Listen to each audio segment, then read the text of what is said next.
For the mentor, to shut up and not give advice. Confidence will come when you put your toe in the cold water. Confidence will come step by step. It's not something you need to have before. It's something that comes by doing it. Or you're not involved to be a board member. You want a board member because there is a job to be done and you are in service of a community or an ideal. So it's not status, it's work, it's graft. You don't have to have all the answers. But a great question can sometimes make the whole machine go much further. What are we assuming that's limiting our thinking here? I'm not an advocate for continuing for the sake of it. When harm is being produced, either to yourself or others, I don't think it's a good idea to push. Welcome back to Catch The Upswing. I'm really looking forward to my conversation today with Servane Mouazan, who is a close friend in women and social finance. She's a mentor. She's been in impact investing for a really long time and will unpack interesting insights from her journey with coaching other women, but also her own journey. So warm welcome, Servane. Really nice to have you here. Thank you. Thanks for having me in your beautiful setting. So before we kick off with diving deep into some of the questions, I would love to hear from you how you would introduce yourself to somebody who's meeting you for the first time, because there's so many things I could highlight. And so I'll turn it over to you to perhaps share some of the most important moments in your journey and what you do today. So how I would introduce myself now, today, this month, would be just to make it simple. I'm a thinking partner for people who love to invest in social and environmental change, and people who are committed to get out of the numbness in the midst of the turbulences that we know at the moment. So the thinking partner means that I'm listening to them, not giving necessarily advice, but I'm creating an environment where they can think for themselves and ask themselves in the thorny issues that they're busy changing. It's amazing. And I think that's really what is much needed, I guess always, but especially I think in the current times of uncertainty and when people are often exhausted from trying to make a positive impact in the world and juggling many demands, on their own, and then also being in a world that's just challenging at the moment. So really appreciate you being here and sharing some insights and hopefully also some optimism with our audience today. Oh yeah, optimism is a must. I'd love to start perhaps with your work mentoring and coaching others, because that's where you have so much experience. And I'm curious, there are many different programs out there, but a lot of them look good on paper, but are not necessarily changing career trajectories for people. And I wonder if you could share a little bit from your experience, what makes a mentoring program successful, and what is it, what are perhaps some of the pitfalls why so many of them actually don't lead to concrete outcomes? Okay, so where there's failure and what works. I think the goal of a mentoring and or a coaching program, and that's probably the key single thing that they've got in common, is that they're there to enable someone to think further, to develop great thinking for themselves. Because all the program participants, the teachers, the tutors, the mentors, they're not going to be there all the time. So what you really want to leave people with is the capacity and the condition in which they think well for themselves. Now, a mentoring program, you've got the bonus of having people who maybe have, run their own show, develop their own products, did some investment, etc. They've got stories to share. But instead of dumping stories and advice and guidance, I think the first thing that we need to help people with is letting them reflect in real time. What is it that they really want to do? What is it? What would a happy life look like for them? Because all of this is integrated. You're not just your job or your function or your role. You have multiple identities. How does all this combine is a very important thing. And what is the story that you want to develop? Ideally, knowing perfectly well that this story as it is will never be exactly the one that will come to life. So I think that the mentoring programs have got to have some kind of foundation, and a foundation is letting people think for themselves as far and as long as the time allows. And then really be specific about what questions the mentees want to ask, going really deep and at the core of the questions that need to be asked. Failing that, people are going to throw advice at them that is not pertinent, not relevant, and that's going to be a waste of time, and that is not going to be actionable, and at the end will be exactly at the spot where started. Very interesting. Maybe to clarify, because you mentioned mentoring and coaching, and those are in a way similar but different. Yeah. Can you explain for us what's the difference between mentoring, coaching, sponsorship, and perhaps even like peer-to-peer approaches? And when is which approach the right one to pick? So it's a great question.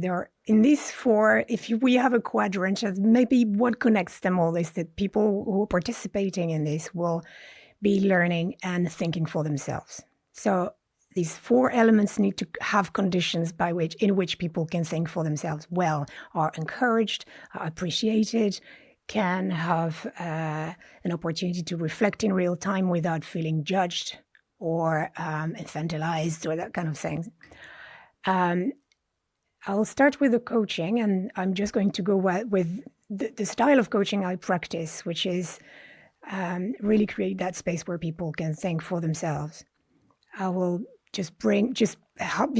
invite them to bring about what is it that they want to think about, and they will go on and on and on as long as they wish, and up until the moment where they actually have identified the core question. What is it at the heart of what they really want to think about?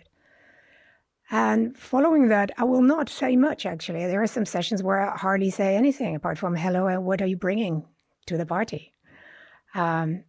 People haven't got enough of these spaces where they can reflect and let their thinking go to that very edge when innovation, imagination does its magic. So that's coaching. I don't say much. Now there's mentoring, and it's going to start, it's the way I do mentoring, is that it's going to start by a long moment of reflection again, at the end of which the person will have a specific question. And now that question will probably be articulated in a way that looks like this, is that in your experience, Jessica, for instance, how have you done this or that, or fundraised or connected with people, what have you?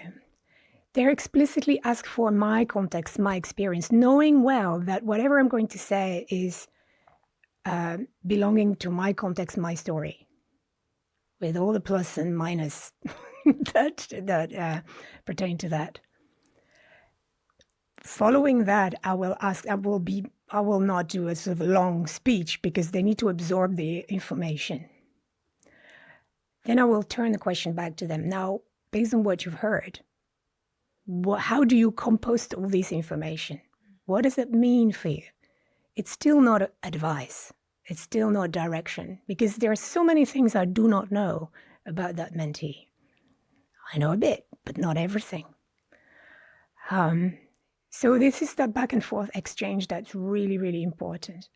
But I'm very minimalist in my input. And it's always upon invitation. When they're ready, then I can share a story that I share from, a place of I, knowing that it is my context and it was very specific about that context. So that's mentoring.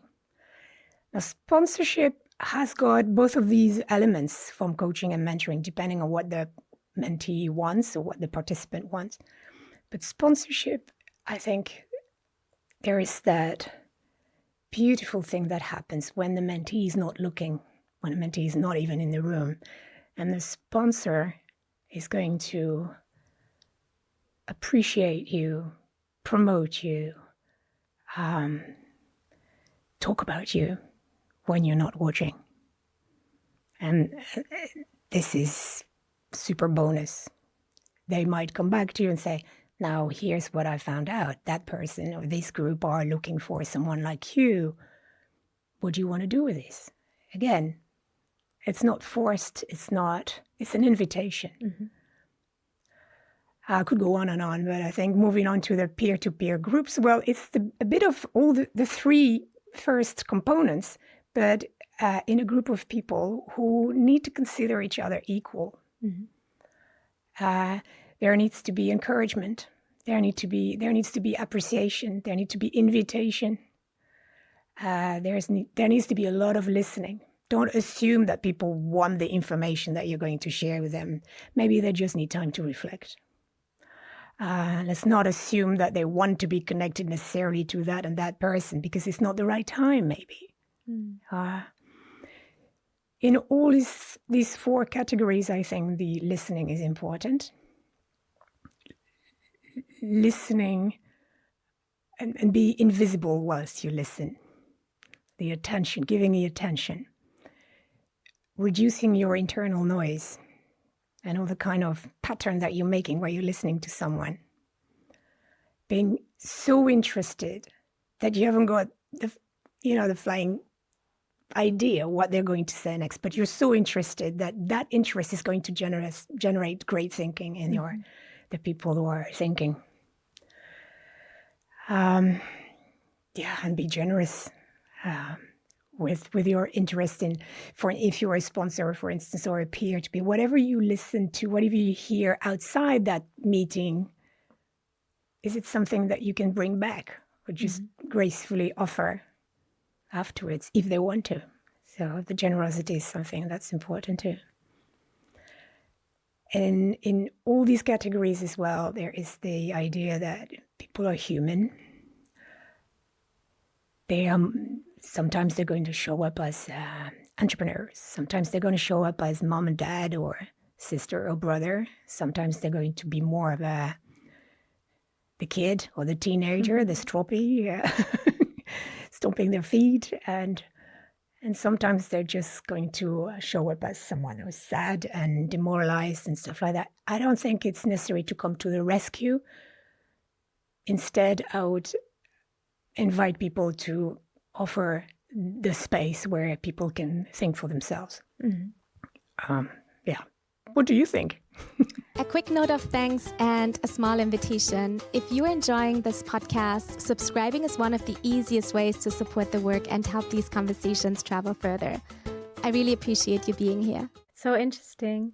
Yeah, I mean, thinking, I think sometimes we perhaps make the assumption that there's almost like a hierarchy or a sequence, when you're more junior, maybe you are in mentoring and then maybe you take coaching and then maybe you take peer-to-peer. But I think it's actually more about what you need at a certain point in time, right? Or like what the right format is for whatever you want. So I really appreciate how you made the distinction between what you're actually, getting or how the approach is. So if you're looking for a lot of answers or stories, it's maybe bit more the mentoring one, whereas the coaching is having a thought partner who helps you think and get to the conclusion, right? Or like just provides the space for you to actually reflect and come up with the solution that you're looking for. There's something else indeed that comes up is what's happening for the coach, the mentor, the sponsor, the peer, whilst all of this is happening. Yeah. I can tell you a story maybe. That would be great, yeah. It was a long time ago when there were a lot of mentoring programs happening here in London, like in other cities, but there were lots happening, and it was around social entrepreneurship. And we had a networking event, and of course the mentors were there, the grant providers, investors were there, the participants, and friends, and families probably as well. Lovely evening. And so, as a means to say hello, I approached one of the mentors because I was thinking of becoming one for that program. And I say, hey, how do you do? What did you learn on that program? And this man answered, he said, oh, no, I was a mentor. I didn't come to learn anything. I was like, ooh, that didn't sound good to me at all. I said, wow. Okay, that for me is a sort of raise a signal that there's something unhealthy there. So I think in all the categories like sponsoring, mentoring, coaching, and peering, I think maybe an appetite to be curious and learn as well for something. Because inevitably in the conversation, you're going to learn someone's story. This is going to flex your view of the world, how you do things, how you don't want to do things, different approaches, different stories, different contexts. That's the composting that needs to happen. Yeah. It's super interesting. What would you say is, if somebody is a mentor or a mentee who's listening to this, what could they do differently tomorrow to make the relationship more effective? Or for the mentor, to shut up and not give advice. For the mentee, to be courageous and think for themselves and not ask, the question. Probably, maybe that's a joke that comes back often. Is that I notice a lot of people, and sometimes I am one of them as well. We start an inquiry with, how do I? How do I do X, Y, Z? With the emphasis on the how. But I still have no clue what the end result will be or what the end result will change for you. So maybe spend time in that non-resolved space first, that starting to be like an impressionist painter. And if that doesn't ring any bell for you, just be a painter. Just splash some colors, see how it looks. Is this maybe not the end result, but is the result, is something, a snapshot that speaks to you? And imagine that you describe a situation where you want to get to at some point. Who's there? What are you thinking? How did you change? What's happening in your life around that venture that you want to create, probably? Who's in conversation with you? Where do you talk about this? What are the obstacles that you're facing? What are the joys that it brings you? So paint something, give me the film. Knowing that a lot of it will never happen, it doesn't matter. It's not a dry objective goal that you have linearly to follow, but having an impression of what is it? What is the place that you want to be in? And just, it's not even a how, it's not a why, it's a how why. It's that strange suspended time and place you can imagine. So give me that, and then play the film backwards. Okay, so 3 months before that happens, what do you think would have happened? What needs to be there? And 3 months before, until you come to, okay, today, where are we? What's the first thing you're going to do? Well, you would have played the film already backward. And in all that time, the only question I would have is, what will that change for you if you get to that little place of yours, that magic space of yours? What will change as a result of that for you? So go beyond the end result. And then what happened before and before and before. And I haven't even said anything. I don't need to.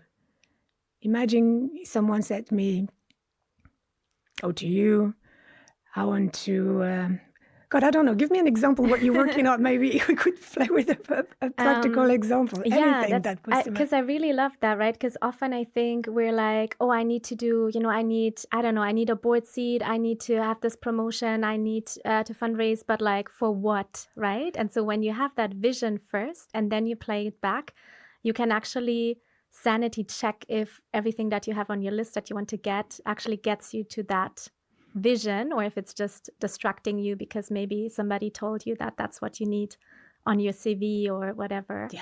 Knowing that most of it won't happen anyway. We don't know, But having a vision is it's okay if it's blurry, but give me what it will taste like, what will be, what you will enjoy as a relationship if you had a magic wand, and especially you have that vision of that picture, whatever shape or form it takes, or what will that change? What will that change for you? I'm interested in the next step after the vision. How will you know that it is,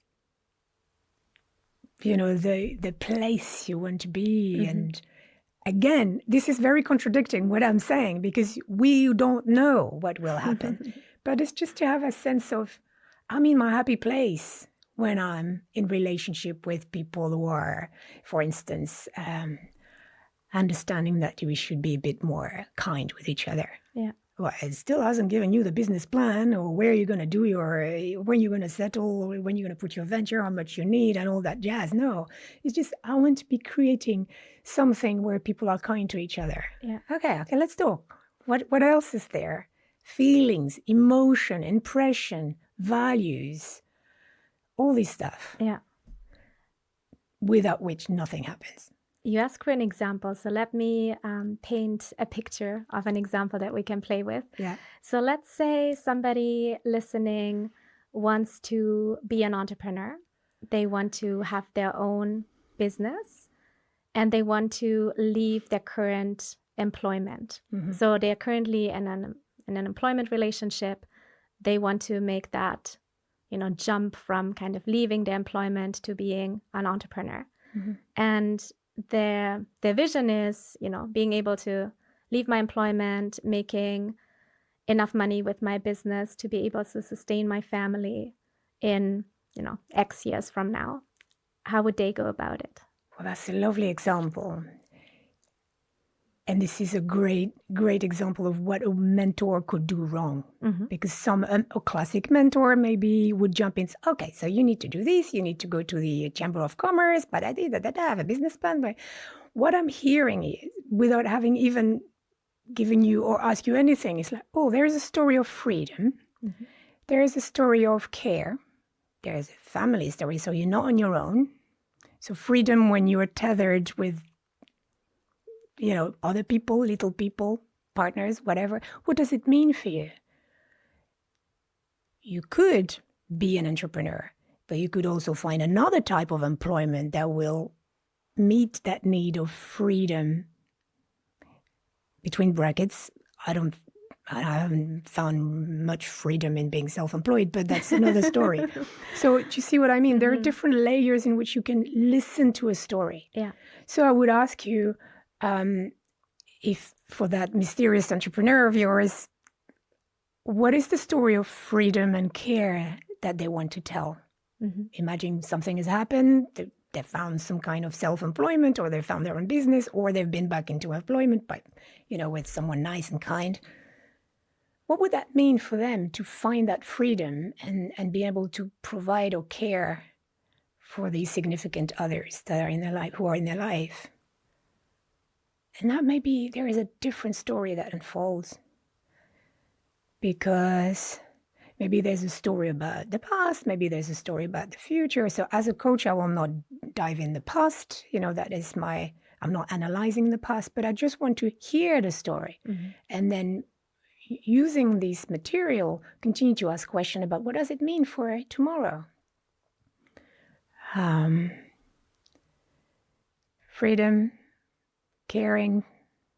What else? What else might be coming up? I don't know. Yeah, does it sound familiar to you? Yeah, maybe also. I think that's what I hear from a lot of people who want to go into entrepreneurship. I think it's definitely the freedom, the flexibility, the care aspect, but also, of course, building something new, making a difference in the world in whatever way. Mm. Which is also interesting, right? Because entrepreneurship is definitely like a space where you can innovate, you can create, you can build something that didn't exist before. But depending on exactly how, I guess, that vision or that story unfolds, you could also then say, oh, but couldn't you also do that another way, right? By, I don't know, being an artist or by being in a different type of employment, for instance. Yeah. Or being that's it, a job where creativity is allowed or encouraged, and where you can work part-time and still having a decent, dignifying salary, where you can, or maybe a job where you can work remotely and be more next to your kids, or the total opposite. You just want to see them once a day. I don't know. So there is something around digging deeper. Mm-hmm. And again, it's not about analyzing. There's other people who do that very well, and that's their job. For now, in the kind of hand-holding, we don't even hold the hands, actually. We're walking along. We're curious. We're interested. And this is part of painting a picture. Mm-hmm. Okay, you want freedom. I'm hearing a story about creativity. I'm hearing a story about caring. I'm hearing a story about building. What kind of building is that? Mm-hmm. Oh, and they haven't even talked about what they want to do yet. Sometimes they don't even know. So, okay, building. Building is to be able to do this on my own or be part of a collective of makers or blah, blah, blah. You know, we are hearing then the story unfolding. By the time they're finished describing all of this, that film, you know, of the future or of what's buried deep inside, they've gained clarity. They know exactly why they want, well, not exactly, but they've got more insights about what is the motivation behind, what is maybe the why or, you know, the drive or the fuel. Maybe they understand that now they'd rather actually be in employment, but still have some creative license. Okay, what is the space that looks like that? Maybe they just want to have a manager that is just human. And there are plenty of them that are just maybe not in their current employment. So you see where a mentor could go wrong? Is that, okay, that we need to register you as a self-employed straight away. And that could be catastrophic because that's not what they want. Only they haven't explored it enough to verbalize it or to say, or to push back the mentor. I hate mentor give advice from the first minute. I find it terrible. Yeah. It's interesting, right? Because I think it's also partially almost like a mindset shift for both the mentee who is looking for quick answers and somebody, you know, hoping that somebody will have all the answers for them, but also for the mentor who maybe if they haven't gone through like, you know, I don't know, like a preparation program or something, might be tempted to, oh, they're coming to me as the expert and now I need to have all the answers and, you know, let me make the best use of their time. So I think that's also why it's quite interesting to, for example, be part of a program where mentors are also prepared or where you reflect together with other mentors on how they do it and what really works in practice. Yeah. And it's great when you start to untether as a mentor who can offer that space. Because at the end of the day, you will learn a lot, but your answers will be more relevant. Or the story you're going to pick and choose as on request, upon the request of the mentee, is going to be more relevant. So there's something you say about, you know, maximize the time or optimize the time that we have with the mentor. It's like, I think personally, from the stories I've seen and the other mentors I see operating with in a thinking environment, is that I don't like the word optimizing anyway, but it's just if they just let the person think for themselves and then really land with a story that is relevant at the end, the time will be rich and nourishing. What are some of the perhaps most common topics that people come to you, whether it's for coaching or mentoring, that they are currently grappling with or where they're looking for guidance and support? I think all the books have been written about them.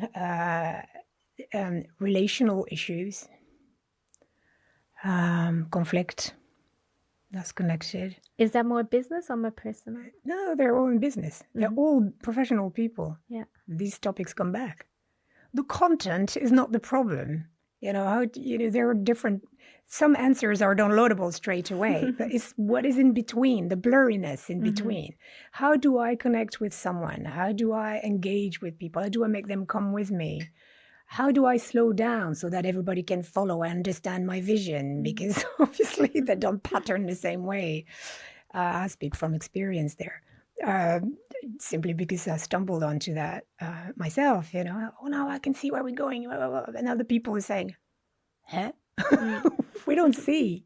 We can't see what you're saying. Slow down. So slowing down in a time where everybody asks you to be quick. Slow down when you're burnt out. These kind of recurrent topics. So it's more the relational aspect, actually, that people stumble with, and they feel stuck. They are at an intersection. They don't know what to decide. The decision-making is hard, you know? Yeah. So what we bring are the same kind of questions I shared earlier. So imagine you made that decision, whatever it is. What will change for you? What will be different for you? whatever the decision. So we don't focus on the decision, on the content, but we put much more focus on the process of thinking. So in that sense, we are more helpful when we focus on the relational aspect of things and the thinking about thinking. Mm-hmm. Yeah. Great. But the topics are mostly about relational stumbleness. Do you have any other story that you could share? Yes. So what story would help you in particular? Trying to model what I preach. Yeah, maybe like, an anonymized story of somebody who had a specific challenge or vision and how mentoring helped them. Let's say on a relational aspect of work. There is a couple of coachees that were stumbling with how they interacted with team members, and for some of them it was the managers, and for others it were just people in the team, new recruit, and there was a sort of tension, friction. What people expected you to be like a mom or dad, for instance. They were just having tantrums. And it's really hard because you want to fix the situation, because all of this takes a lot of time, a lot of your energy. And so what we learned was that relationship from adult to adult. We learn how to communicate, how not to stumble, how not to accommodate necessarily in a way that depletes you. So this is an example that was recent, like past 2 weeks actually. And so the thing that people do are they are working or being more aware of the vocabulary they use and what that vocabulary can trigger, the kind of values it tickles, the kind of, what it triggers in the other. We work on taking... being in the shoes, although it's not possible, but imagining that you are the other person. What do you hear? What do you feel? What does it mean? And so we work on the relational aspect around these different roles, and it's just to expand your field of vision. What do you think? Yeah, really interesting. Yeah, I like it because I think also sometimes when you're yourself in a conflict or in a difficult work relationship, it's really hard to see the other side, or even just to step back and, look at the situation with a bit of a distance, right? And so it's really helpful to have that thought partner who asks those questions, or who helps you step out of the situation for a moment and actually see what's going on and how it can be resolved. And it's looking at this situation without judging it. It is what it is. And looking at, again, the triggers, we're not analyzing the past. We're just looking at right now. What do you think that is, you're not digesting the situation? What's happening for you? Well, my value of, dignity is harmed, is dented here. My value of transparency is dented here. Okay, so now we already know a little bit more. What is shaking you? Okay. And what is the impact of that? When these values are a little bit shaken, what do you notice about you that is different? Well, I noticed that when my value of transparency or connection is rattled, then I become a shadow of myself, and I become the authoritarian that I would hate to be, but I become that person. I become the shadow of myself. Also, so you hate the other person, you hate the situation, or you hate yourself a little bit. There's a lot of hatred going on. Yeah, that's not cool, is it? So we're looking at the triggers, we're looking at the impact, we're looking at, okay, what is it that you want from all of this, ideally? Looking at the ideal version. But I like a little bit of peace, and I don't want to be rattled, and I want to be able to say what I have to say without... walking on, I don't know what's the expression, on the eggshells and eating the omelette afterwards. No, thank you. Okay, so we know what you want. And now let's look at the other person's view.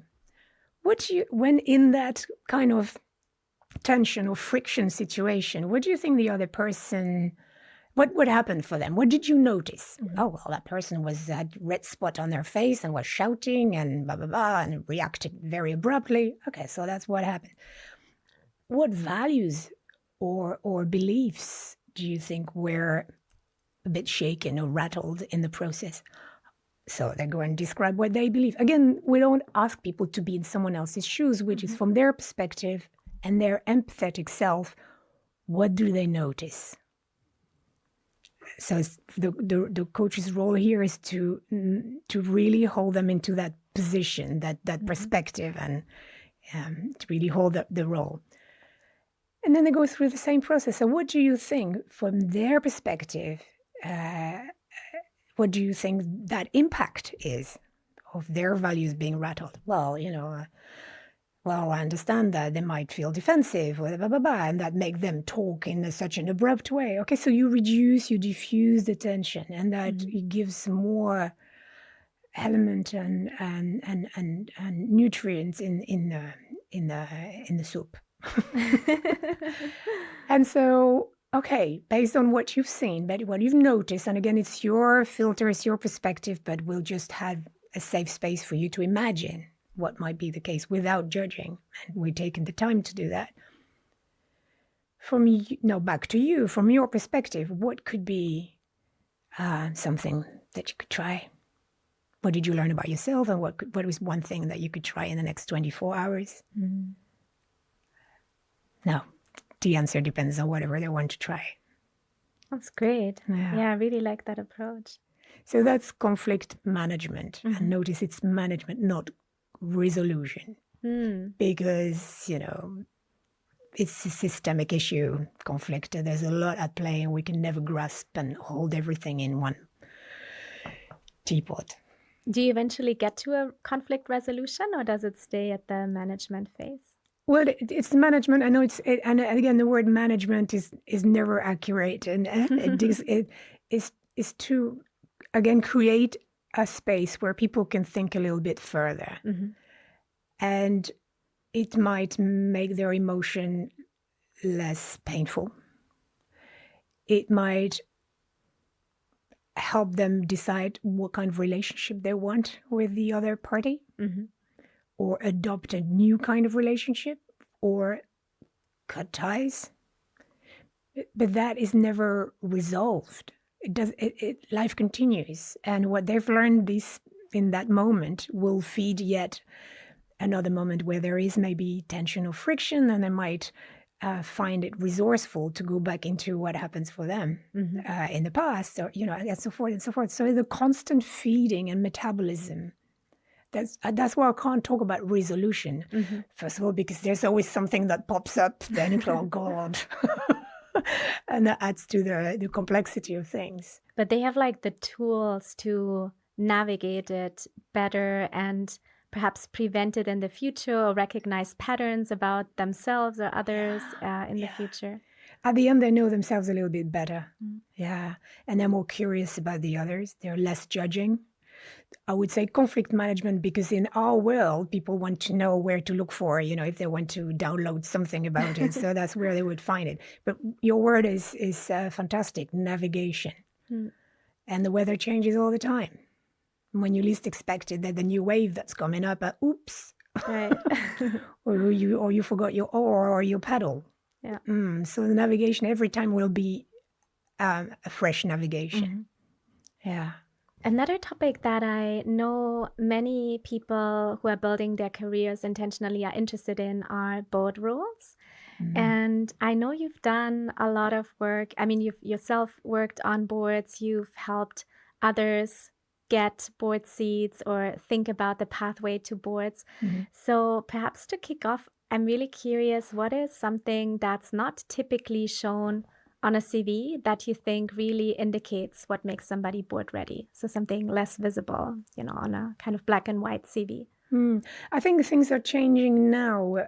Years ago, I would have complained that people were very focused on technical skills and content and not enough on the relational aspect of things. Yeah. But I think things are changing. So I would say it's heartwarming when, companies are looking for board members that have a technical skill, for instance, but also that relational skill, how to bring people on board, how to communicate with the CEO, the C-suites and everything, how to be part of an entity, because the board's thing is the board. Okay, it's not just a collection of individuals who bring technical skills. It's an entity. What do they become when they work together? What entity are they becoming? And I think there should be maybe a bit more time spent on who are we as a team, a board team? What is our identity? What is the complexity that we bring? And that was, I mean, I know it's a little bit contradicting, but what is kind of complexity and richness do we bring as a team? Because together we can be strong or we can be damaging if we don't think about that. Yeah, and I think that's often something that, and kind of everybody having busy agendas, and because usually those people who are serving on boards also have a full-time job, etc. Maybe they come from diverse backgrounds, countries, and, aligning agendas is often hard. But I think that's such an important aspect of team building among board members, and having, time to actually build those relationships and have a shared understanding of where the board is going, where the company is going, having maybe a strategy offsite with executive management and so on.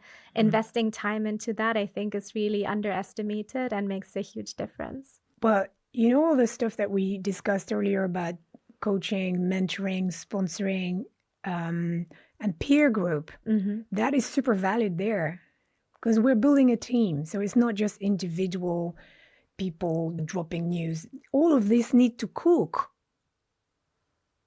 So how much time is spent on the cooking together? And the end result, is it palatable? Is it digestible? Or is it just yet another list of stuff? Yeah. Because the CEO and the senior leadership team, they haven't got time to just download another thing. It needs to be cooked when it comes to them, right? What would you say if somebody's listening and they're wondering, am I board ready? Am I not ready yet? What are perhaps some indicators that, yes, you're ready to take on a board role? What would ready mean for you, Jessica? For me personally? Yeah. I think a lot of it, for me, to be honest, and maybe I haven't looked at it, the same way throughout my career, but I think where I'm currently standing, I think so much of it is mindset and attitude. Yeah. So I think, and that probably goes back to your point about, technical skills. Of course, it's helpful if you have technical skills, if you understand perhaps, if you have relevant industry knowledge, but it could also be that you're actually not from the same industry. Maybe you have, risk experience, or I don't know, financial experience, right? Or strategy, etc. So it really depends, I guess, where you can add value, and also recognizing that not every single board member needs to tick all the boxes of what is needed to make a board effective, but it's the combination of people and skills that matters. So I think, that's one thing. Where can I add content value without having to know absolutely everything? And then the other thing that for me is more mindset is being really self-aware of, your feeling of having judgment that you bring to the table, right? Especially in times of uncertainty where there aren't always neat answers. So what's that element of judgment that you can contribute in complex decision making? Or what is a diverse perspective that you bring that is currently not represented on that particular board? I also like, to think again, instead of seeing boards as something so almost, like on a pedestal or like so hard to achieve, to really break it down into what's actually needed to make a difference and what can I contribute, and then trying to not only spend time on the technical skills, but also in just building confidence and knowing your contribution and being confident in the contribution that you can make. Now, the next question is then, of course, once I have that, right, and I feel ready, how do I actually get a board seat, which is a whole nother process. And maybe before that, it's like experiencing being in a group, and that could be a community group or where participation is valued. So there is the technical skills, being able to articulate it in a way that nobody sleeps or nobody runs away. That's for sure. But that comes with practice. Yeah. But also, is it a good moment to share that knowledge? So it's being in a relationship in the context where you've got, where there is a general question that is asked of a group.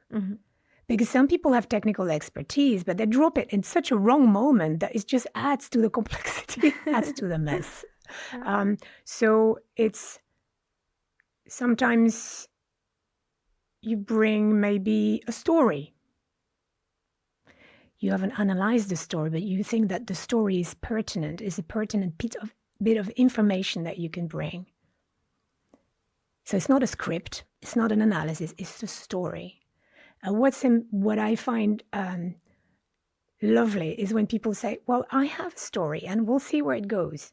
But and they've closed the story with a question. So now, in the light of that story, how does it help us change our narrative, modulate a little bit our certainty, or what new questions arise? So, not just bring technical expertise, you bring questions, because that kind of naive question asked equally around the table can actually be very useful. Yeah. Because why are we gathering if it's not to think together?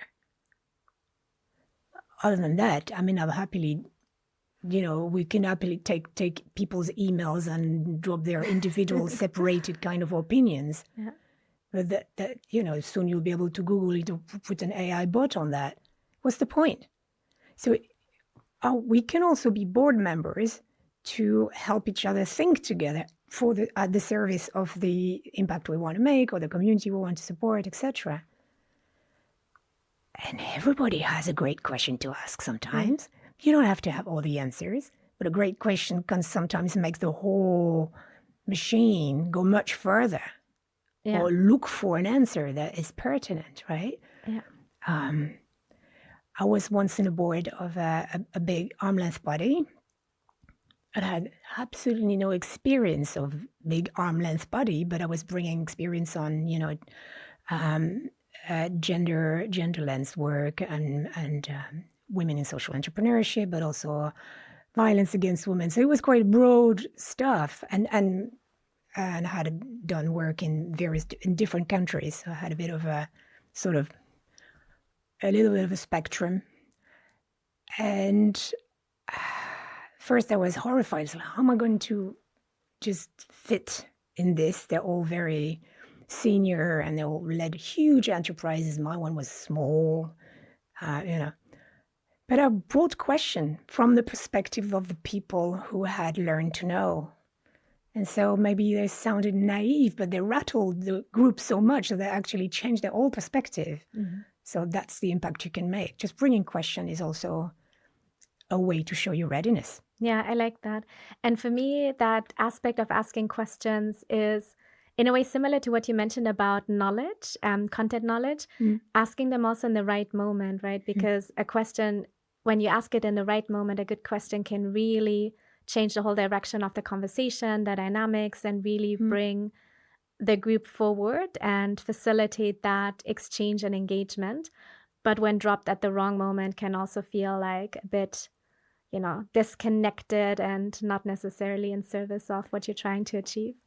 And I can sense some people might say, yeah, but how do I know which question to ask? And I say, well, there's a little trick. And it's not a trick, but it's something that we do as time to think or thinking environment mentors or coaches is that we question the assumptions. So we're not giving content in our questions. We are giving process questions. And it could be like, what are we assuming that's limiting our thinking here? And are our assumptions true or not true, or to what extent are they true? And who can validate that? I haven't given any content. I'm just asking you process questions. That's a little trick you can use. But you can do that at home. You can do that at your job with an employer, the employer we were mentioning earlier. Or you can ask that to yourself as well. Yeah. What are you assuming that is stopping you from applying to a board membership? And what else? And what else are you assuming that's stopping you from applying to a board membership? And among all these, and maybe more, what are you assuming that is most stopping you? And is that assumption true? Really categorically true? And if not, what is the true and liberating assumptions that you could create for yourself? And if you had that new assumption, what would change for you? So that should keep people busy for a while already. And there's a lot of material that you can play there, Yeah. Yeah. In your experience, are board positions more transparently advertised nowadays, so that you can actually, submit an application? Or how many or how much of, kind of board roles are still opaque, and it's a bit more by nomination or behind closed doors? Oh, I'm sure that what I see is only the tip of the iceberg, but there's also some kind of networking engineering that needs to happen before I say, are you receiving the right newsletters? Are you reading them? Are you engaged in conversation? Do you ask for board position? Are you curious? Sometimes if you don't ask, the people won't tell you because they don't even know you're interested in the board position. So don't forget to, share with people. And not just, so the advertising is one thing, but it's not the full story, okay? If I tell you that I see many more board position, that is just hiding the fact that I've engineered my search engine or everything on my notification in order to find them, to be connected with people who are more likely to post them or who have that value of being more transparent about them. So who are the people who can lead you to these opportunities? And that's not just for board, it could be for grant, for investment, for anything, for opportunity to speak about your work or what you want to create. So there is a bit of engineering to be happening. The answer is I don't know. I think there's more, but it's biased from my point of view, for me, because I've engineered it. So I see more of them. So you mentioned a really interesting point, which is asking for board roles or putting yourself out there and letting people know that you're looking. What's a way to do it? Who should, people talk to? For instance, should they be talking to somebody who is on a board where they would really like to be a board member, or should they tell others, who are well connected, who could be sponsors in that way? How can they go about it? And if somebody is kind of freaked out about, I'm just building confidence myself and now I'm even, putting myself out there, how should they go about it? The confidence will come when you put your toe in the cold water. And you don't need to go and put your toe in the seawater. You can put it in a little bucket first. So you can just, maybe you've got a street community group. Just go there. Make yourself available. Don't think about it. Just go. Just be helpful. That's already a route to this. You will gather experience about how to network, how to spot, opportunities, how to listen to people, to be of service. That's what it's about. It's not going to do anything for yours. It's not about CV or your LinkedIn profile. It's about what is the relationship you want with people? How do you want to be of service? And maybe it's not even a sort of formal board tenure that you want, but you want to be more, not an advisor, my position about advice, but more someone who just share opportunity, more of a distant relationship. You can start with that if that's what you like. Maybe you got other, home contingencies that make you that you're not available for all these things. So it's just go and look around what's around you and create this opportunity. If you're a good listener, say, look, I don't have much advice to do, but I'm an expert in listening. You can just sit there and offer maybe 1 hour a month or 1 hour a week if you've got time and the capacity to do that. Offer people the opportunity to think for themselves. And you're going to get more and more knowledge, fatally, because people will talk with you unless they stay quiet for an hour, which can happen as well when you coach people. They don't say anything, but they think in silence. However, creating these opportunities where you are in service, you design that. You design that yourself. You can create these opportunities, and slowly going, people have valued your presence, and maybe they say, well, actually, we could have you be on board because you're a great listener, and now can you apply? We've got something coming up soon. Now I'm aware that some processes are more open and well structured and equal. Let's not be naive. A lot of opportunities are coming simply through relationships.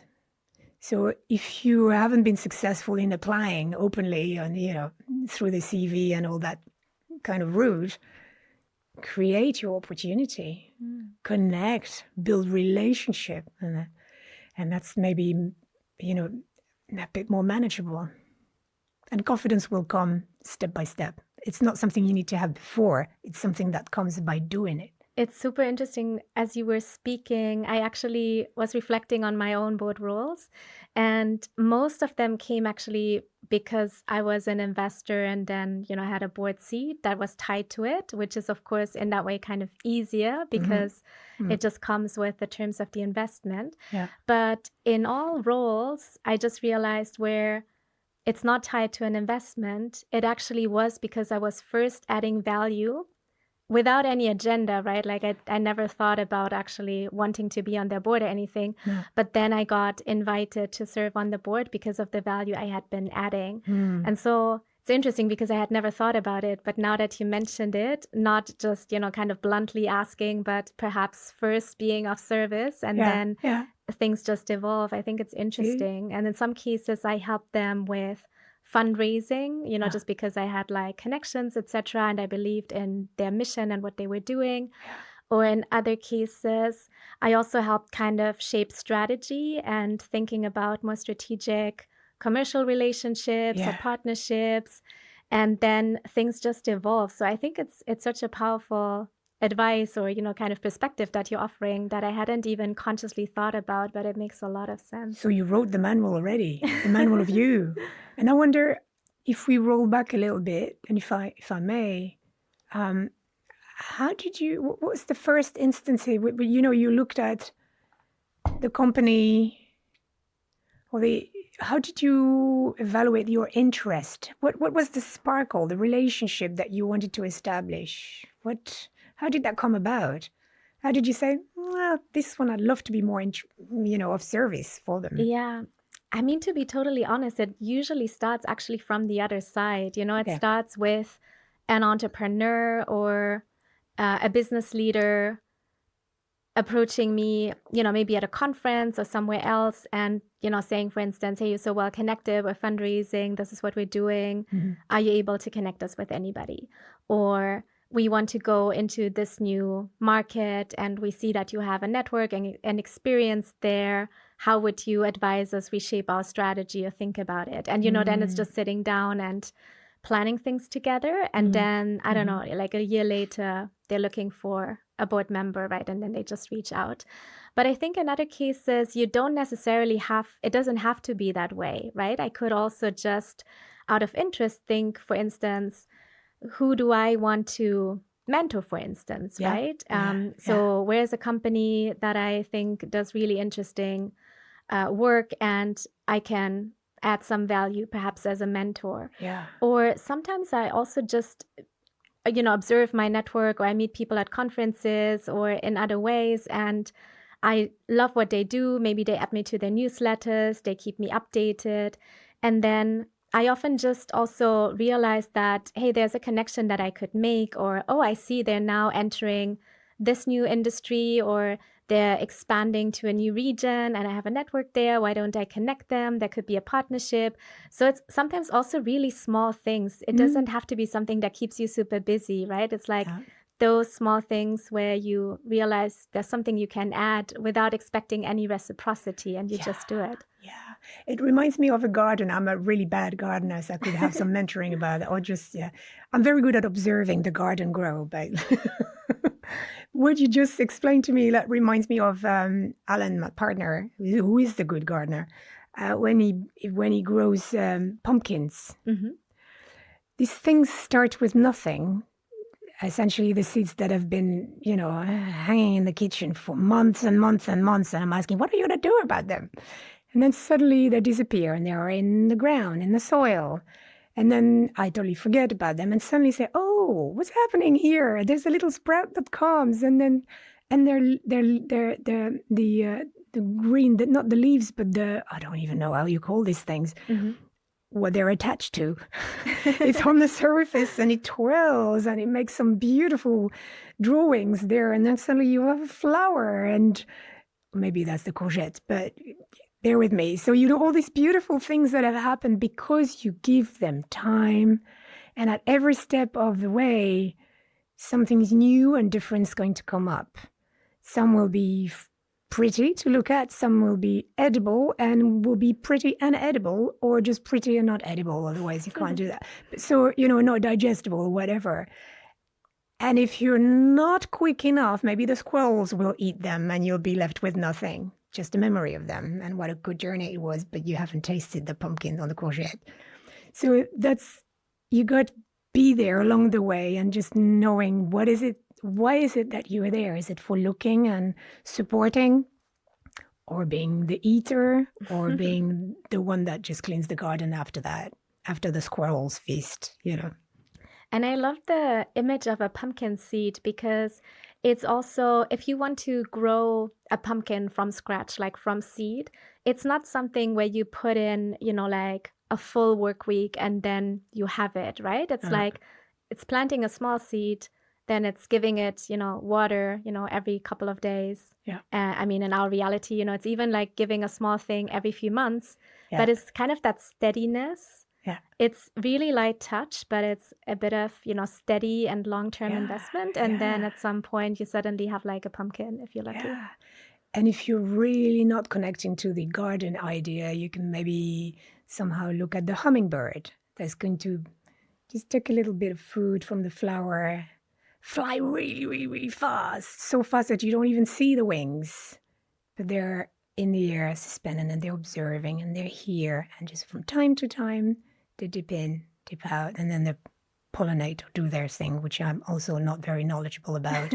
But the picture of that slowness, a lot is happening in the slowness, but you need to let it run its course. It's not a vacuum, it's not idle. A lot is happening in that slowness. Yeah, I love those images. And so we talked a bit about what makes you board ready, and then the pathway, which could be applying if you find something. Also making sure that you get the newsletters, you are in the right networks. Nowadays, there's also a lot on WhatsApp groups and being in those more informal networks where you get positions that are shared, for instance. And then even in the absence of that, just being intentional about what companies you might be interested in, and perhaps adding value without expecting anything in return for a bit, and then things might naturally evolve. Yeah, you will learn something all the time anyway, so that's the guaranteed stuff if you keep your ears open. Yeah, absolutely. Right. Yeah. I want to ask you another question about board roles, because I think often it's associated with status and achievement. But in reality, it's much more about responsibility and stewardship. So how do we, kind of shift that perspective, or how do you help people see the importance of this aspect of responsibility and stewardship rather than seeing it something that's linked to status and just to have on your CV in order to tick a box? Well, you're not involved to be a board member. You want a board member because there is a job to be done, and you are in service of a community or an idea or whatever, a political project or an investment, what have you, or a community or a street party. So the board position is not the end. There is different ways to have power, first of all. And likewise, being on the board can be excruciating for some people who are not used to this kind of gathering. You're not doing this to be on the board. So you got to be very clear about what is the cause, or what is the service you want. How do you want to be of service? Um, That's less glamorous. How do I remember people? Probably by having that conversation. I'm thinking about my own conversation with myself. Do I really want to sit on a board that is like this? But actually, how else could I be of service for that cause? You know? I remember 10 years ago, I was part of a movement that worked around reduction of violence against women through technology, or wherever violence against women was present in technology. So it was a sort of a rich field, and there were a lot of board opportunities, quite a lot. But actually, at the end, I was saying, okay, the board, they're just needing people to fundraise, but there is less space for the topic itself. You know, they're making the topic known, or whatever, gathering more supporters or more influential supporters. And we're like, is it only about fundraising? Of course, fundraising is needed, but it was covering all the conversation. It was just not nice, because that was not what I wanted to do. My strength was in connecting, bringing connection, bringing the topics into place that wouldn't have asked for it in the first place, but then gradually warmed up to the idea of there's something needs to be done, thereby getting more funds, simply because different people were involved in the discussion. So before we talk about status, it's about just reminding yourself, what makes your heart sing? In what situations are you going to feel depleted? Are you ready to have this conversation about fundraising every time? Is that what you really want? Do you have the stamina for that? Do you bring different ways of fundraising that no one has thought about? So it's not status, it's work, it's graft. If you're not a window dresser. I wonder, what do you think? Yeah, what really strikes me is, that expression, like some people say, I sit on boards. And it's not that you're sitting on a board, right? Like you're serving on a board. And I think just like that language about sitting is very funny, because, I mean, boards can be so different. They're really boards where you're literally just sitting, right? You're sitting a meeting, and then, and maybe that's more for status than really adding much to the conversation. And then the other board roles where you're really serving, and the reality can look quite different depending on what type of board it is, what type of organization, maybe also stage, right? Is it more of a startup, more of an established company? And it also makes me wonder if somebody has a board opportunity, to your point, about also asking yourself, is that really the right position for me? What are some questions that they should ask perhaps in the interview process, or when they are offered a board role, to double check if that's actually the type of board role that they're excited about? Oh, wow, what a great question.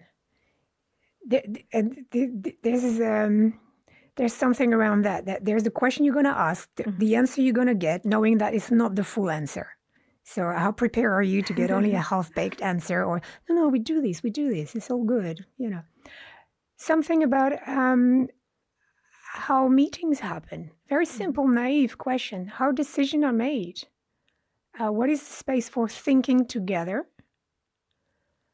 What is expected of the entity? Not just the individuals.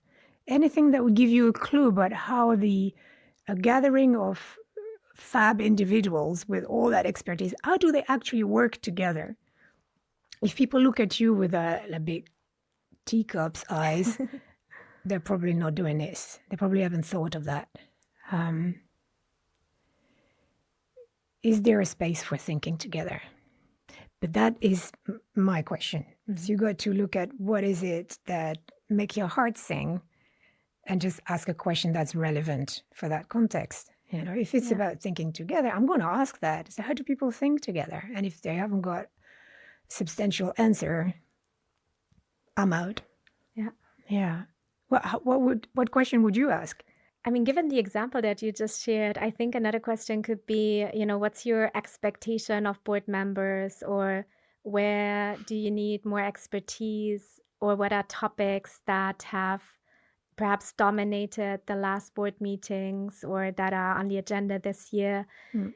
Because I guess you would probably get an answer like, oh, fundraising is our number one priority and we need board members to lean in, right? And so you already kind of know if that's actually not, maybe if you were more interested in strategy or content contributions to the work, then that might not be the best fit. So, yeah. Yeah.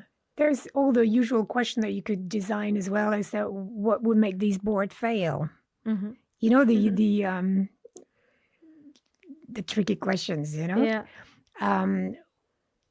What has been a total catastrophe recently in the past board? They've got to come up with some goods. They've got to come up with some story. If they say that's everything with Giddy and Pink, like, don't believe it. Yeah. What would make this board even more powerful or potent or exciting?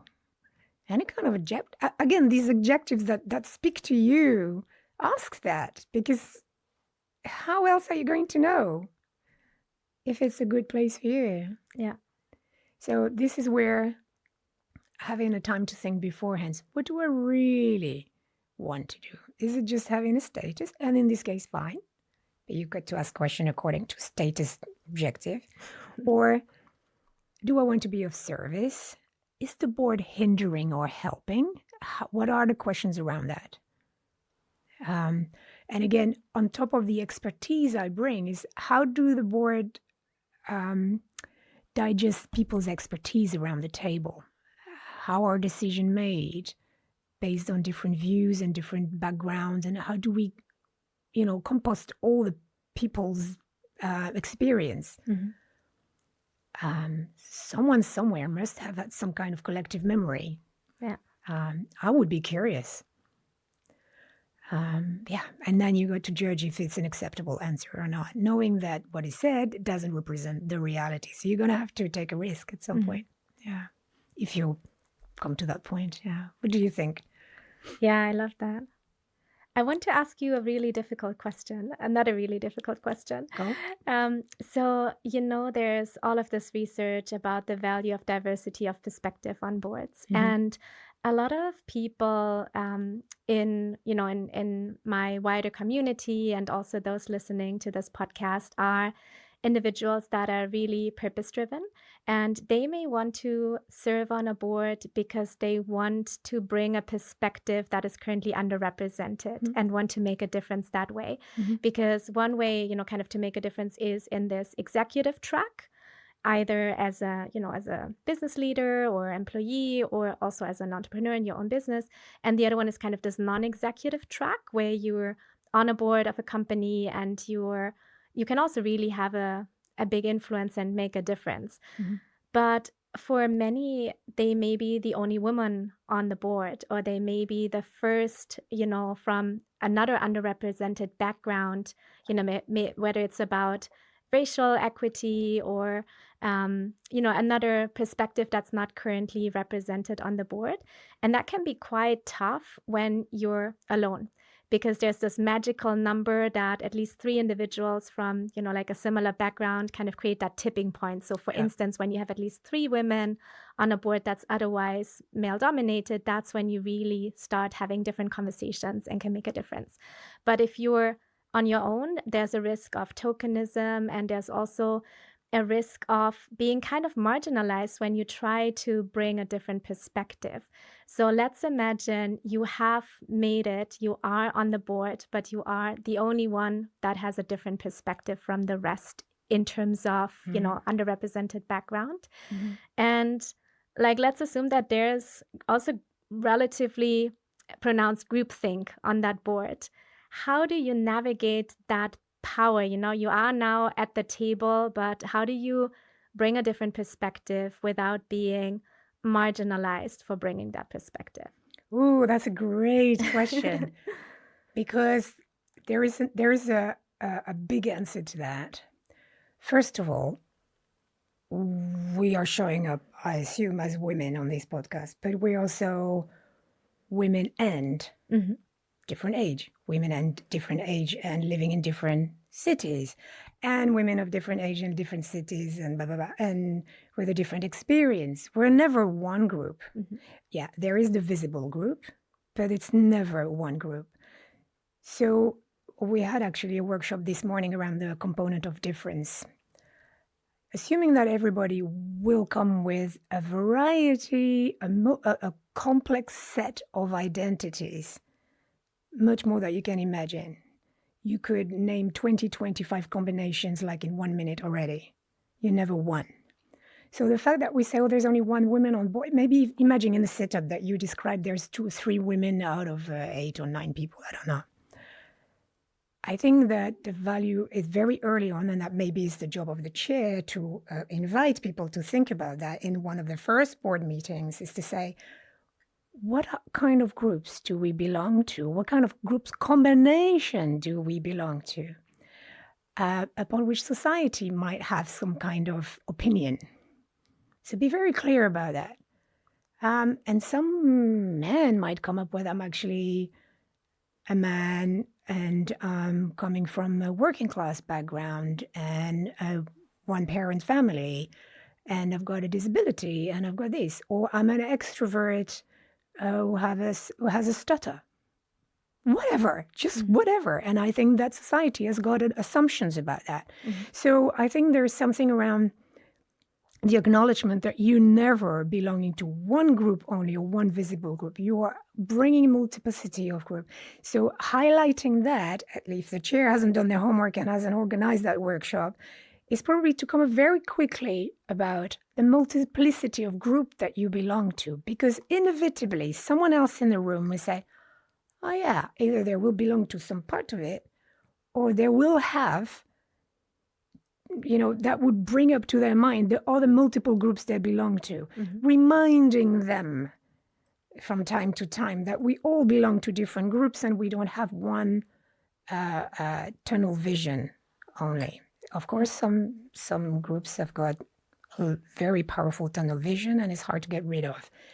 So that's one way, for instance, I'm doing this, is to bring up the multiple groups I belong to and I try to look at the assumptions that either I myself put on this group and that prevent me from having a voice, or that society assigns to that group and that prevents them from having a voice. Be very vocal about that. What are your thoughts?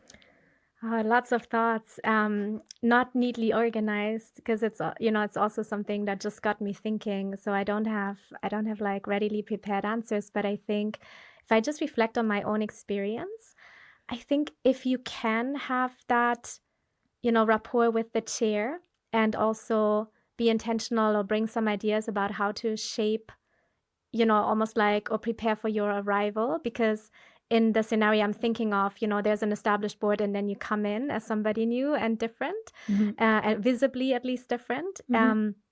So if you can, I think aligning with the chair and finding like a good entry point, or also thinking about what you just described, or, something like a kickoff or an onboarding, I think that would be ideal. Yeah. If that doesn't work, I mean, I can just share from my own experience. I think something that I've done more or less intuitively is to connect more closely with the CEO, because at the end of the day, the CEO has a lot of airtime at board meetings, right? Presenting and so on. And also their opinion on the board members typically matter. So I would find, for instance, time for bilateral strategic discussions with the CEO, find alignment, add value in certain areas, right? So that at least I can be confident that the CEO is pretty clear on why I am there and what I'm contributing. And that, perhaps is kind of beyond my identity or the visible difference that I bring. Yeah. And then the other thing I think is also networking. So what has helped me, for instance, in, if I'm thinking, for instance, about male-dominated boards, I'm the only woman in a Latin American context, or I'm one of, very few women, and I don't know, much younger than everyone else, and different aspects that are so visible. like really using the time of networking when you have, lunch together or dinner, and trying to connect also not only with the group as a whole, but individually with other board members, and trying to find commonality. And that's probably actually quite similar to what you mentioned, right? So that, maybe then you find that you both have a similar approach to strategy or to risk or an idea of what this company, could benefit from, or a discussion that could be had. And then when you're back together in the room, either you or the other person could say, hey, the two of us were thinking that this would be interesting. And that way you're already a bit more part of the group in a way. And when you're fishing for these connections, is to really hearing stories. So if people say, I got I'm strategic, blah, blah, blah, what does that actually mean? And maybe if your term, I'll just tell an example that has nothing to do with board, but it's just quite striking. I was recruiting a long time ago for the company I had, and just for some admin support. So really a sort of very junior role, and we were flooded by applications. So we did the shortlisting work, and at the end we had fantastic candidates, and we retained 2 actually, so good they were. And they had lovely CV, short, but lovely CV. But at the end of the CV, one of them was really introvert, really, classic looking, nice. I mean, nothing right or wrong. They were just very respectfully presenting. And but at the end of the CV, I saw they were doing snowboarding, doing surfing and snowboarding. And I was so intrigued by that, because here I had a very introvert, not shy, but very quiet person. And they could do that and say, can you tell me more about your experience there? And she came up with stories. And listening to the story, I could listen her appetite for risk, for assessing, for reading the room, reading the snow, reading this and that. And I got much more out of these stories rather than just a list of scripts that she could have told me during the interview or on the letter or whatever. So actually sharing stories. By sharing stories, people will hear, strategy, or experience in different backgrounds. Appetite to risk, adventuring, pioneering, blah, blah, blah. I went trekking with my 1-year-old in the desert and no one died. That's interesting. What is it? Maybe sometimes you can help them. It means that I can take any situation and not improvise, but be good with uncertainty. So sometimes you have to help the story find its way. But sharing stories, it's what we call the warm data. This is something that is contextualized, that has feelings, that has a setting, that has emotions, that has all the richness of a story, that has context. When you only give the keywords, people still none the wiser about you. They still don't know what you mean. And it doesn't stick like a story. Exactly. That's great. Yeah, they forgot about you. Some strategy bird. Oh, well. Yeah. That's great. It's not helping, is it? Yeah. Stories are so key. And the other thing is, it doesn't necessarily always have to be a story about your lived experience if you don't have something there. It could also be like, for instance, if I go back to my example, it could also be picking something up in the news or, doing some research and saying, actually, did you realize that in this country or in this market where this company, is operating, that there's like a huge untapped market potential in renewable energy, for instance.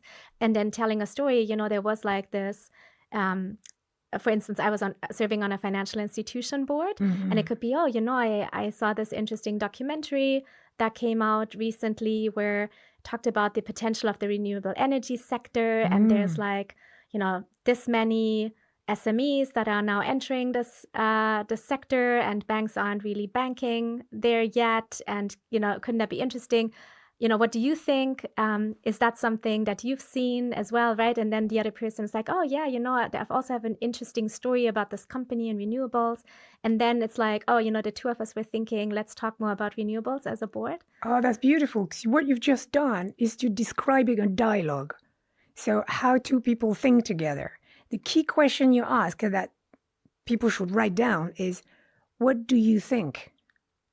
So you bring up signals, you bring up the documentaries or whatever you yielded, make up some soup with it, and then what do you think? And then inviting the other to bring their context or build something together. Yeah. And that is so rich. That is so rich. And then you bring in management, right? And you're like, what do you think? Could that be interesting for the kind of vision that you have to grow this financial institution, for instance? Yeah, as long as they bring the stories and contextualize, well, that could work here, but maybe not there because blah, blah, blah, blah, blah, you know. Yeah. Inviting the processing, inviting the thinking in real time. That's lovely. Yeah. Final question about boards. What do you think we can learn from being in a non-executive board role that we don't necessarily learn when we're hands-on in an executive role? Well, my non-executive role was still very hands-on, so I'm not really placed. Or maybe I missed the memo. No, I missed the memo totally. I think it's to be humble with the input you have. Mm-hmm. And again, is my contribution hindering or really helping? Mm-hmm. In both cases. Yeah. Yeah. What do you think? Great.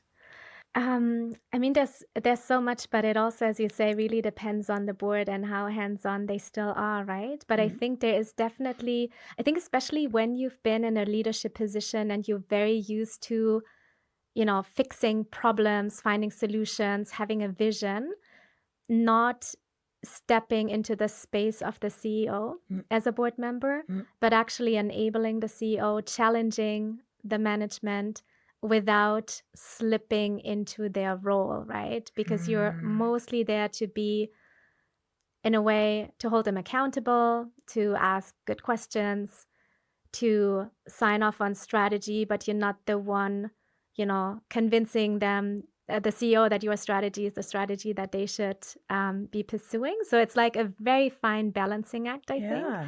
And yeah, I think it does tell you or teach you something about leadership. Yeah, it's like a dance, eh? Exactly. Yeah, it can look great or look catastrophic straight away. It depends. Yeah, or everything in between. Yeah. I wanted to briefly highlight a long-term partnership that shows what can happen when girls are trusted with leadership.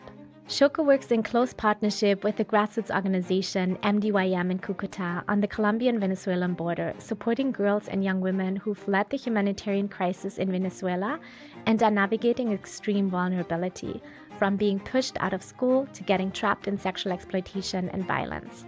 For transparency, I founded Shoko to help facilitate and amplify this kind of locally led work, but the programs themselves are designed and driven on the ground.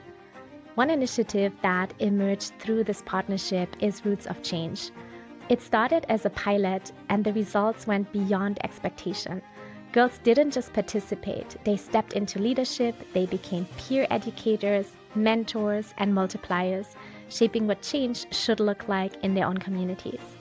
Because of that, the local team is now keen to expand this approach to other cities across Colombia, including Bogotá, Medellín, and Cartagena, adapting it to new contexts while keeping girls' agency at the center. I wanted to share this because it's a powerful reminder that when girls are given the space, trust, and tools to lead, they don't just change their own lives, they bring others along with them. Another topic I'm really keen to unpack with you a bit more is career resilience. And I know that you work with leaders who are also under a lot of pressure, which often comes with leadership positions. And I wonder how you distinguish between endurance, you know, so like pushing through and just kind of, pushing through from one thing to the next versus true resilience.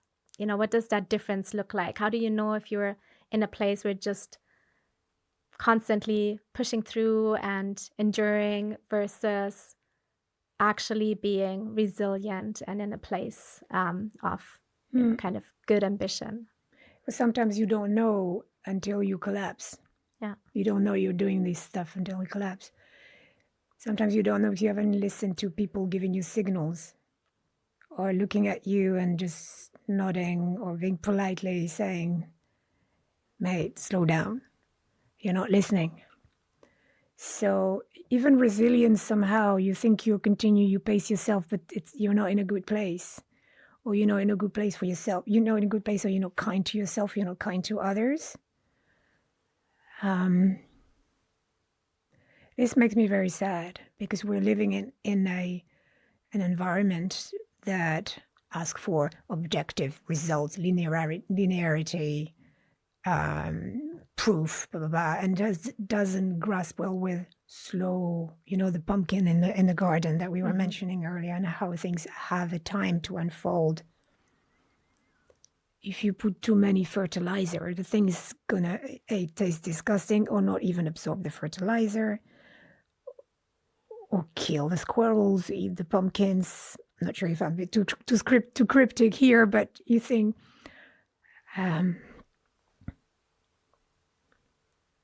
I think this is where we have to remind ourselves that we are human. Why we are doing all this? Are we harming ourselves? Are we harming our close ones? Are we having a bad impact on the community we're supposed to serve? Are we in a tunnel vision? Are we pushing just to push? I'm not an advocate for continuing for the sake of it.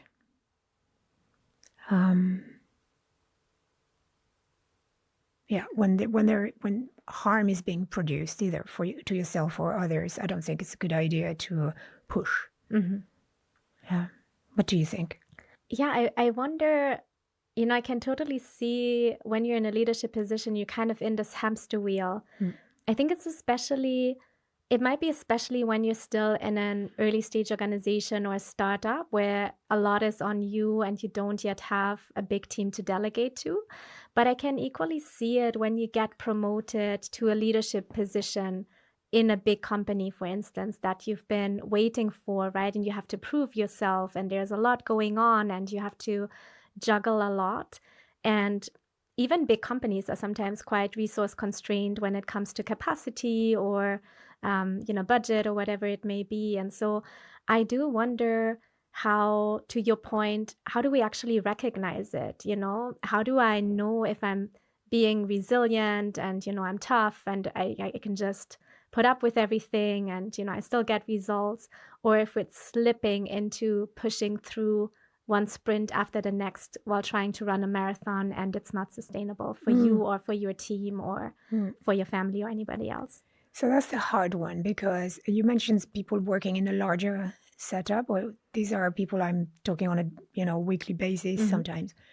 There are two things. Obviously, they can have a thinking partner, to help to vent and to reorganize their thought.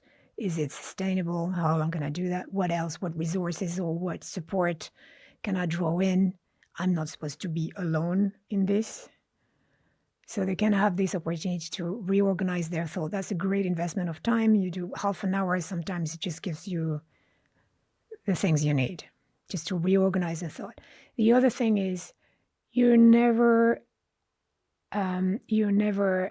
operating in a sort of closed space. You've got the system you're in, the brutality of the company you work for. Sometimes, they're relentless. They ask stuff that no human could provide. This is where you're going to have to make a decision. Do I want to do that for myself? Do I want to sustain that? It's hard because sometimes people, no, I can't, I don't want to sustain that, but I'm privileged enough to be able to say no and go away. Others don't have the choice. So I think really pausing and starting conversation, because if you are not well, or if you think you're pushing through, surely your, in French we say N+1, but your manager or your leader will probably feel the same. Do we all want that for ourselves? Can we stop and have a conversation together, listen to each other? That's the conflict management practice I was talking about. Really be clear about what impact these things have. If you are in a place where that is not allowed, or when you say dream on, this is never going to happen, really rethink what you're doing there. Or if you created a monster as an entrepreneur that doesn't allow that to happen. This is where you call your board or your chair and you can say, guys, let's do something. Let's talk about this. This is not sustainable. And so it requires humility because in this last example, an entrepreneur has to admit that they created a monster. This is where having a thinking partner and be able to have someone who has no stake in your business and can say, how is it going? And please give me the true version, and how long can you sustain that? What happens if you continue? What doesn't happen if you continue? Yeah. What doesn't happen if you don't continue? All these kind of coaching questions.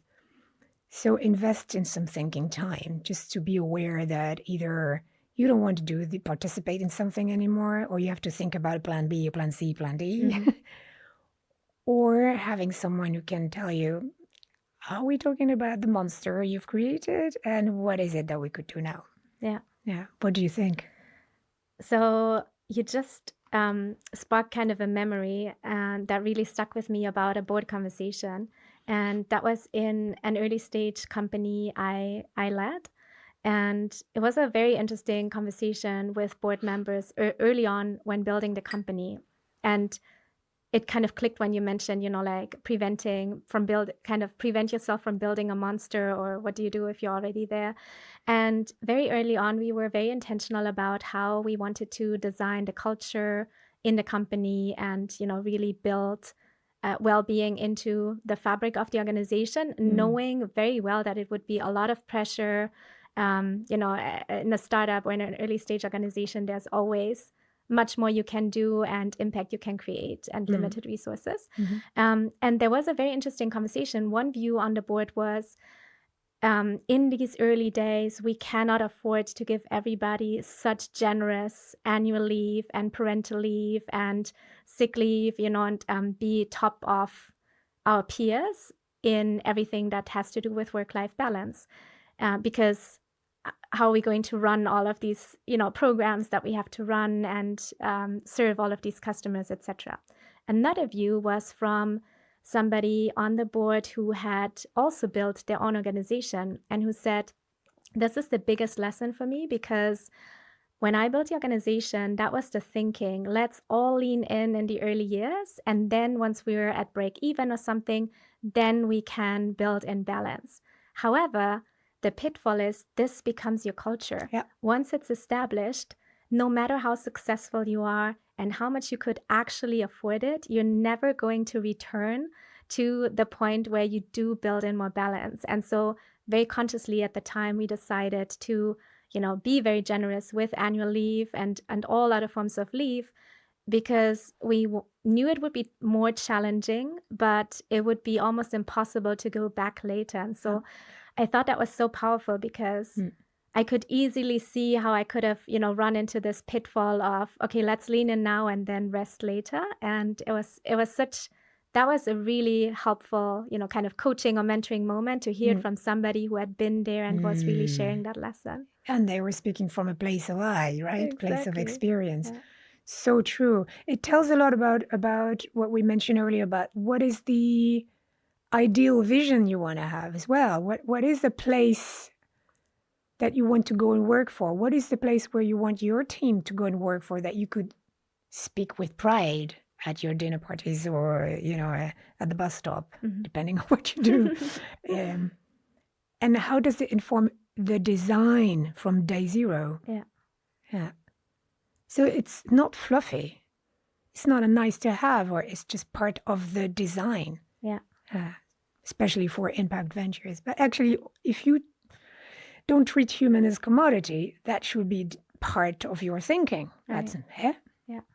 Right. And it's not always easy when others in your industry aren't doing it and you're under a lot of pressure, right? But that is, at the end of the day, it's not only the difference that we make on our community we're serving or on customers, it's also walking the talk and how we show up every day, how we build our own culture, and how we treat our own team members and everybody in our supply chain. I'm working quite frequently with people who work in a tech, a health tech company. So health, promoting health, well-being, and they're inside so brutal with, what's asked of people, really brutal. So that's for me is a quite harsh dissonance. Yeah. Yeah. So we've covered a lot of really interesting topics today. Yeah. One question I would like to ask you and leave our audience with is, what is it that you see across, all of your coaching, all of the people you've met and the work you've done that you wish people had known earlier in their career in terms of being really intentional about the kind of career they're building that's sustainable and that they can actually live with? I like this because it's the question we ask little people at schools. What do you want to do when you grow up? And I think that when people realize that there is no answer to that, or there is no way to know, maybe they can be more present with each other.